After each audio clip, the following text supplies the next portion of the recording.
Guys, welcome back to my channel. तो दोस्तों, मैं आप सभी के लिए लेकर आ गई हूँ एपिसोड 16 की हिंदी एक्सप्लेनेशन। तो चलिए दोस्तों, देरी ना करते हुए एपिसोड और वीडियो की शुरुआत करते हैं। तो एपिसोड की शुरुआत में हम देखते हैं जहाँ पे यनी और लिन की जो है सगाई हो रही होती है। तभी वहाँ पे होस्ट बोलता है कि क्या किसी को भी इन दोनों की सगाई से कोई एतराज़ है।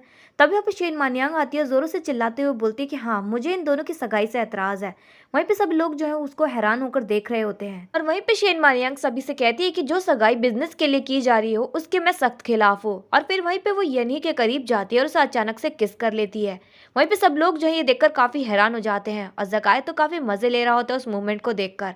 और फिर सभी के सामने शेन मानियांग यनी को कहती है कि येन सिंचैंग, मैं तुमसे बहुत ज्यादा प्यार करती हूँ। मुझे फर्क नहीं पड़ता है कि तुम्हारा क्या बैकग्राउंड है, तुम कहाँ से बिलोंग करते हो। मुझे ये भी फर्क नहीं पड़ता है कि हमारा क्या फ्यूचर होगा।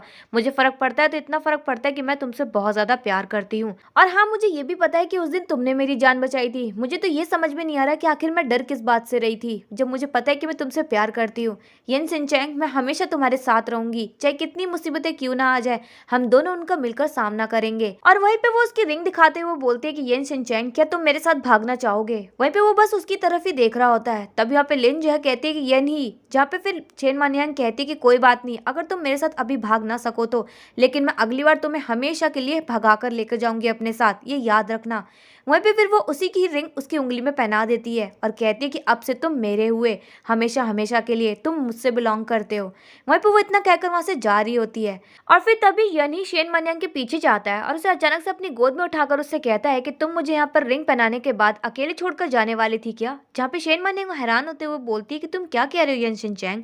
तभी यहाँ पे यनी उससे कहता है कि तुमने तो कहा कि अब से मैं तुम्हारा हुआ, तो चलो ऐसे भागे। जहाँ पे शेन मानियांग ये बात सुनकर काफी खुश हो जाती है और तुरंत ही उसे काफी डीपली किस कर लेती है। दोनों एक दूसरे को जब किस कर रहे होते तो सभी लोग जो उन्हें हैरान होकर देख रहे होते हैं। फिर वहीं पे वो दोनों जो है एक दूसरे का हाथ पकड़कर वहां से भाग जाते हैं।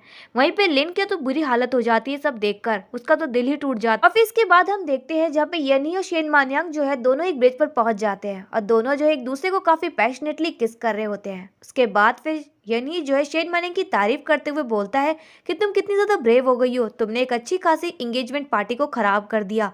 तभी यहाँ पे शेन मानियांग उससे बोलती है कि मैंने सिर्फ एंगेजमेंट पार्टी को खराब ही नहीं किया, यहाँ तक कि मैंने दूल्हे को भी किडनैप कर लिया। तभी यहाँ पे यनी जो उससे मजाक करते हुए बोलता है कि क्या होगा अगर जुआंग फैमिली तुम्हारे पीछे लग गई तो। तभी यहाँ पे बोलती कि मुझे इससे बिल्कुल भी फर्क नहीं पड़ता है क्योंकि तुम मेरे साथ जो हो। तभी यहाँ पे यनी जो है फिर से मजाक करते हुए उससे बोलता है कि क्या होगा अगर लिन जो है तुम्हें परेशान करे तो। तभी वो बोलती कि मुझे इससे भी डर नहीं लगता है क्योंकि तुम मुझे जो है प्रोटेक्ट करने वाले। तभी हमें बोलता है कि अगर मैं तुम्हारे साथ ही ना जाऊं तो। तभी बोलती कि मैं तुम्हें फिर तो बार बार किडनैप करूंगी ताकि तुम मुझे कभी छोड़ो ही ना। तभी यहाँ पे वो दोनों जो है एक दूसरे के साथ फिर से लवी डबी बातें कर रहे होते हैं और फिर यनी उससे कहता है कि हाँ, मुझे एक और बात करनी है। उस दिन जो तुमने मेरे फिंगर पे काटा था, तुम्हें पता है अभी मुझे जो है काफी ज्यादा दर्द होता है। तभी वहाँ पे शेन मानियांग जो उसके हाथ को पकड़ते हुए उसने जिस जगह पर काटा होता है उस पर उसे किस कर लेती है। फिर उसके बाद वो दोनों जो है काफी लवी डबी हो जाते हैं एक दूसरे के साथ। फिर यनी जो है उससे माफी मांगता है, कहता है कि मुझे माफ कर दो, मेरी वजह से तुम्हें जो है इतनी सब मुसीबतों का सामना करना पड़ा, मेरी वजह से तुम्हें जो है जोंग शिनयान बनना पड़ा और तुम्हारी जान भी जो है खतरे में आ गई। जहाँ पे शेन मानियांग उससे बोलती है कि तुम्हें माफी मांगने की कोई जरूरत नहीं है। जहाँ पे यनी उससे बोलता है कि नहीं, मुझे माफ कर दो, मुझे जो है अपनी सच्चाई पहले से ही बता देनी चाहिए थी, लेकिन उस समय पे एलिस स्टार के हालात और ग्रैंडपा की हालात जो है कुछ ठीक नहीं थे, इसलिए मैं अपनी सच्चाई नहीं बता पाया। तुम्हें पता है 17 साल पहले ही मैं यहाँ पर वापस आना चाहता था, सबको बताना चाहता था कि मैं जिंदा हूँ, लेकिन अगर मैं उस समय पे बता देता सबको कि मैं जिंदा हूँ तो मैं आज जिंदा नहीं होता, क्योंकि उस समय पे मैं काफी ज्यादा छोटा था। यहाँ पे शेन मानियांग जो हैरान होते हुए बोलती कि तुम ऐसा क्यों कह रहे हो कि तुम आज जिंदा नहीं होते। तभी यहाँ पे यनी जो से सारी बात बताता है, कहता है कि हाँ, कोई भी नहीं चाहता था कि जोंग शिनयान और मैं जिंदा वापस लौटे। तुम्हें पता है जब सबको पता चला कि जोंग शिनयान जिंदा है तो उन्होंने जो है जोंग शिनयान समझ के तुम्हें किडनैप कर लिया। और उस दिन जो एक्सीडेंट हुआ था वो भी कोई एक्सीडेंट नहीं था, किसी की सोची समझी साजिश थी, किसी ने मर्डर किया था जोंग शिनयान का और वो मुझे भी मारना चाहता था। और 17 साल पहले जो मेरे पेरेंट्स का कार एक्सीडेंट हुआ था वो भी कोई एक्सीडेंट नहीं था, वो भी किसी की सोची समझी साजिश थी। इसीलिए आपसे मेरी जिंदगी का सिर्फ एक ही मकसद है, जोंग शिनयान और मेरे पेरेंट्स के कातिलों को ढूंढना। तब यहाँ पे शेन मानियांग बोलते कि अब से मैं भी तुम्हारे साथ हूँ, चाहे कितनी मुसीबतें क्यों ना आ जाए, हम दोनों उनका मिलकर सामना करेंगे। और फिर वहीं पे उससे बोलते कि येन सिंचैंग, मुझसे वादा करो कि अब से तुम मुझसे कोई भी झूठ नहीं नहीं छिपाओगे, चाहे कितनी बड़ी बात क्यों ना हो मुझसे हर बातें शेयर करोगे। तब यहाँ पे यनही जो उससे प्रॉमिस करता है। फिर उसके बाद वो उससे बोलते कि यन शिनचैन क्या तुम मुझसे प्यार करते हो। तब यहाँ पे यनही जो उससे कहता है कि हाँ मैं तुमसे प्यार करता हूँ, और उसके बाद उसे काफी पैशनेटली फिर से किस कर लेता है। दोनों एक दूसरे को किस कर रहे होते हैं, उन दोनों का काफी लवी डवी सा मूवमेंट बन जाता है। और वहीं पे इस मूवमेंट को फांग और नना भी जो है दूर से देखकर एंजॉय कर रहे होते हैं। वो दोनों भी जो है काफी खुश होते हैं इन दोनों को एक साथ देखकर। तब यहाँ पे फांग ने जो है नना को अपने कंधे पर उठा रखा होता है, तो वो ज्यादा देर तक संभाल नहीं पाता है। वो दोनों जो है नीचे गिर जाते हैं जमीन पर। तब यहाँ पे नना कहती है कि तुम मेरे साथ ऐसा कैसे कर सकते हो, तुमने मुझे नीचे गिरा दिया। तब यहाँ पे फांग जो उससे कहता है कि मेरी वजह से नहीं गिरी हो तुम। और वहीं पे उन दोनों के बीच में काफी हंसी मजाक वाली बहस चल रही होती है। फिर हम नेक्स्ट डे देखते हैं जहाँ पे नना जो है काफी कूल बनकर एक बाइक पर जाती है और कंपनी के बाहर अपनी बाइक रोक देती है युआन और फांग के सामने। वहीं पे वो जो है युआन को इम्प्रेस करने के लिए सब कुछ कर रही होती है। और फिर तभी वो युआन से कहती है कि चलो मेरे साथ बैठो, मैं तुम्हें लेकर चलती हूँ। तभी वहाँ पे युआन जो उसके करीब आता है उससे हेलमेट मांगता है। वहीं पे वो हेलमेट लेकर फांग को पहना देता है अचानक से। वहीं पे वो नना से कहता है कि तुम उतरो। नना उतर जाती है तो वो खुद उसकी जगह पे बैठ जाता है और फांग को अपने पीछे बैठाकर वहां से ले जाता है।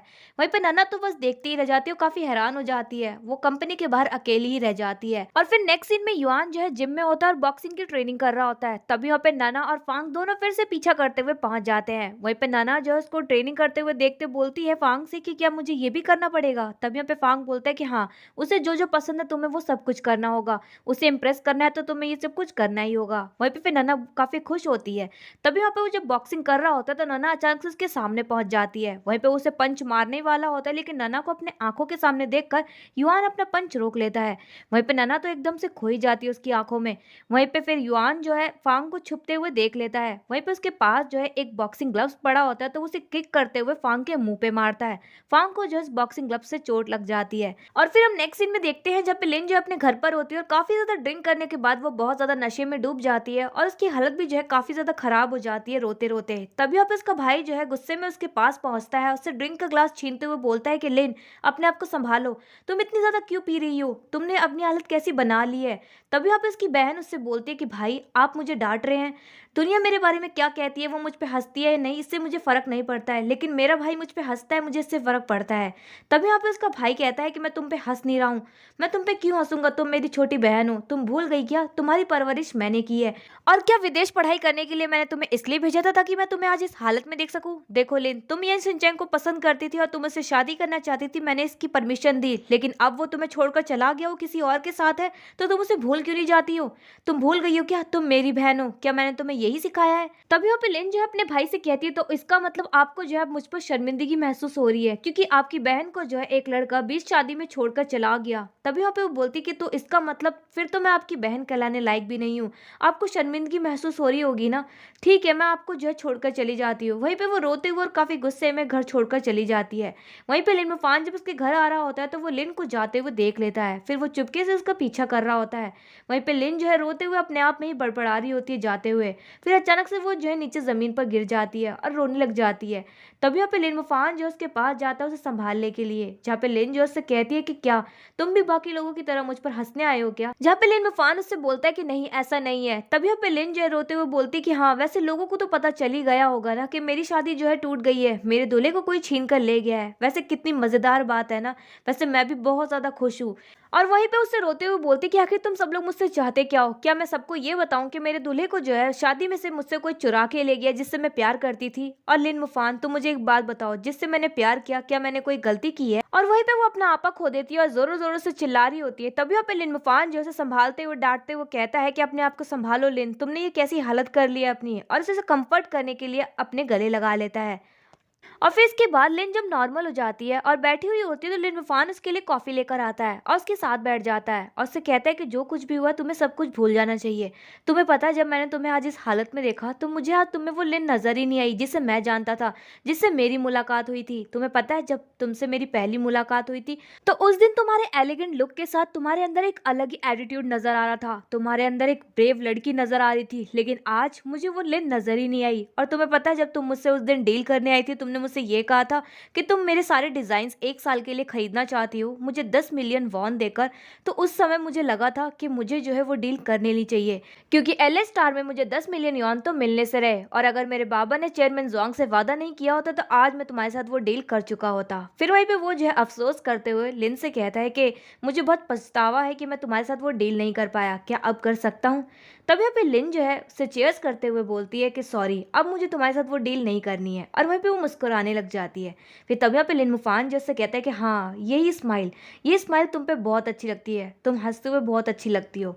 वहीं पे लिन जो है फिर लिन मुफान की तरफ देख रही होती है। और फिर हम नेक्स्ट डे देखते हैं जहाँ पे यनी जो है अपने ऑफिस से बाहर आ रहा होता है, तो उसे ऐसा लग रहा होता है जैसे उसका कोई पीछा कर रहा है। वो पीछे मुड़ के देखता है तो कोई भी नहीं होता है। वो जैसी कंपनी के बाहर आता है तो उसका पीछा कोई कर रहा होता है। वहीं पे उसे पता चल जाता है, उसे महसूस हो जाता है, तो वो तुरंत ही उसको पकड़ लेता है और उसका गला दबा देता है।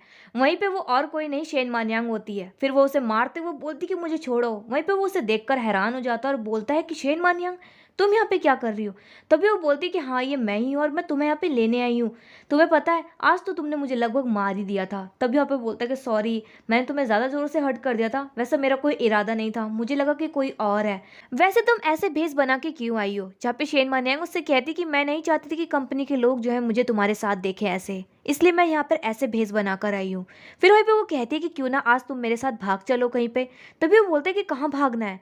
वहीं पे वो जो उसकी कार की चाबी ले लेती है और उसे कार में बैठा देती है और खुद भी बैठ जाती है। तभी वहाँ पे यानी उससे बोलते हैं कि तुम्हें गाड़ी चलानी तो आती है ना, तुम्हारे पास लाइसेंस तो है ना। तभी उससे हंसते हुए बोलती कि क्यों तुम डर गई क्या। जहाँ पे बोलते कि नहीं, वो क्या है ना, अगर तुमने ठीक से गाड़ी नहीं चलाई तो पुलिस को लगेगा कि तुम जो है पीकर चला रही हो। फिर वहीं पे शेन मानियांग जो है काफी करीब पहुंच जाती है यानी के, वो दोनों एक दूसरे की आंखों में देख रहे होते हैं। वहीं पे शेन मानियांग जो है सीट बेल्ट लगाकर दूर हट जाती है और वो उसे भगाकर ले जाती है अपने साथ। फिर वो दोनों जो है एक ब्रिज पर जाकर रुक जाते हैं। रात काफी हो जाती है और वहीं पे खड़ी हो जाती है उसके साथ, और फिर यानी उससे बोलता है कि तुम यहाँ पे मुझे क्यों लेकर आई हो। तभी वो बोलती कि मैंने तुम्हें बताया था ना कि अगर कोई जोड़ा गुलाबी तारे को एक साथ मिलकर देखे तो वो हमेशा के लिए साथ ही रहते हैं। तभी वहाँ पे यानी जो उसकी तरफ देखकर मुस्कुराने लग जाता है और कहता है कि मुझे लगा था कि तुम बड़ी हो गई हो, लेकिन नहीं, तुम तो अभी भी छोटी बच्ची हो। तभी वो बोलती कि तुम मुझ पर हंस क्यों रहे हो, मेरा मजाक उड़ा रहे हो। जब पे वो कहता है कि नहीं। फिर वहीं पे वो दोनों जो एक दूसरे से लवी डवी बातें करने लग जाते हैं। वहीं पे शेन मानियांग जो उसके करीब जाकर अचानक से उसके कोट के बटन खोलने लग जाती है। तभी वहाँ पे यनी जो है डर जाता है, उससे कहता है कि तुम ये क्या कर रही हो, क्या हरकत करने की कोशिश कर रही हो शेन मानियांग। तभी वहाँ पे शेन मानियांग जो उसे मारते हुए बोलती है कि जैसा तुम सोच रहे हो वैसा कुछ नहीं कर रही हूँ, मैं बस तुम्हारे कोट के बटन्स खोल रही हूँ क्योंकि तुम अब मेरे साथ हो। जब भी तुम ये फॉर्मल कपड़े पहन के रखते हो तो तुम्हारे ऊपर एक जिम्मेदारी होती है, लेकिन जब भी तुम मेरे साथ होते हो तो प्लीज इन कपड़ों को उतार दिया करो, एकदम फ्री फील किया करो, ना कोई जिम्मेदारी ना कोई टेंशन। तभी यहाँ पे यन्यूज से बोलता है कि ठीक है, नेक्स्ट टाइम से मैं कोई भी फॉर्मल कपड़े नहीं पहनकर आऊंगा तुम्हारे साथ जब भी तुम्हारे साथ होऊंगा। वहीं पे फिर वो बोलते कि वैसे क्या तुम्हारे पास कोई और कपड़े हैं क्या।